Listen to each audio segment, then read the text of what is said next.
Now, the center of Kiev has turned into a battlefield. Now, let's take a look at the map here. This is Independence Square, known as Maidan, which has become the main hub of the protest, and that's where the opposition camp is. But some of the most fierce clashes on Wednesday broke out nearby Grushevsky Street, which leads from European Square. And that's where tires were set alight. And our correspondent Peter Oliver, that you've just heard here, was reporting from there earlier. 2 people were killed, both reportedly with bullet wounds. The authorities, however, say police on the streets do not have live ammunition. And there do appear to have been vigilantes with firearms among the protesters, as you can see in this picture right here. Well, British journalist Graham Phillips, who returned from Kiev just recently, says the protesters have been resorting to very aggressive tactics.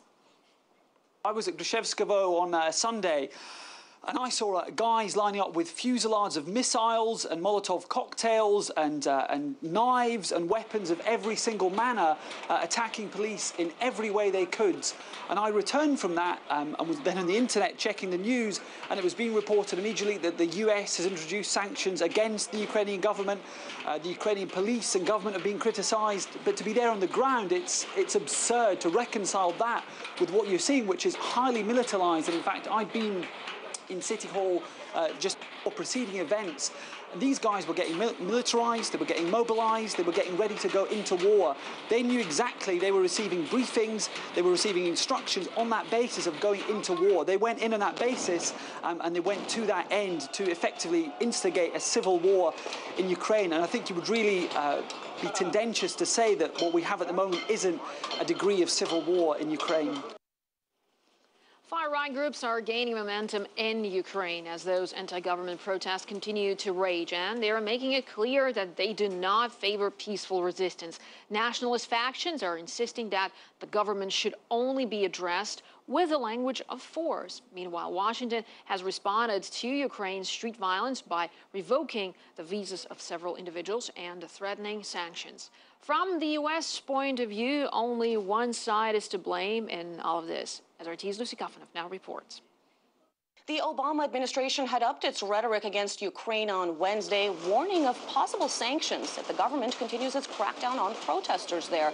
The State Department spokesperson here in Washington said all policy options are on the table, but did not offer any more specifics. Now, the U.S., meanwhile, has revoked the visas of several Ukrainian officials who are allegedly implicated in violence against peaceful protesters. No members of the opposition, however, had their visas revoked by the United States.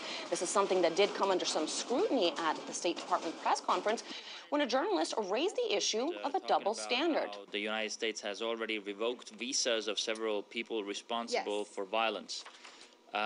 Several officials, Ukrainian officials. Several Ukrainian officials. So there's no opposition, protesters, nothing like this. Ukrainian officials. Now, we also heard from the State Department referencing 2 protesters that had been shot, saying that they had been shot by members of the police, despite the fact that the investigation on the ground in Kiev had not yet concluded. President Obama himself stayed silent on the recent developments. A State Department spokeswoman did call on the Ukrainian government to abide by the protesters' calls for the country to sign a trade deal with the European Union instead of turning towards Russia. The State Department's top Europe official, Victoria Nuland, has visited the country several times recently to argue the case. Vice President Biden had also called the Ukrainian president to express his deep concerns. Now, the United States isn't alone in pointing the finger of blame on the Ukrainian government when it comes to the recent violence in Kiev. We did also hear from the EU budget commissioner, who said that sanctions were not being discussed at the moment, but that the body will go beyond simply condemning the violence. One possible option, going after the bank accounts of certain oligarchs among the ruling party in Ukraine. Now, the Russian president's spokesman has reacted to the Western condemnation of what's happening in Kiev. And Dmitry Peskov says Moscow considers any interference in Ukraine's domestic affairs as absolutely unacceptable, adding that Russia never has and never would do such a thing.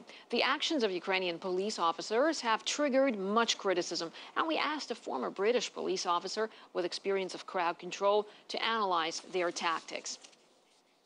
The minute it starts becoming violent the way that those protests have done, then they have no option than to react sometimes in the way they did. Because once that situation does get out of control like that, well, then there's two primary aims. The first aim is to restore peace quickly in whatever way you can, get the demonstrators moved away, broken up, arrested, whatever. And then the second primary means is to do so as safely as possible for the public first, but then for the officers second. So I think, in some ways, when you get that degree of violence being used against police officers, in many ways, it's not surprising that they have reacted as vigorously as they have. I mean, it's not very nice. It doesn't look very good. And indeed, a lot of police colleagues in Kiev have very unfortunately been injured as well. But they're human beings at the end of the day. They are frightened, however well equipped they are, however well trained they are. This is a horrible analogy, but it's sort of combat in the field, face to face with some dangerous people, many of whom are actually intent on causing them harm. We're closely following what's happening in Kiev with Peter Oliver in the midst of the trouble there. Well, the Armenian community in Ukraine is promising a $100,000 reward to capture whoever killed one of their citizens. You get more details on Ukraine's turmoil on RT.com with minute-by-minute updates.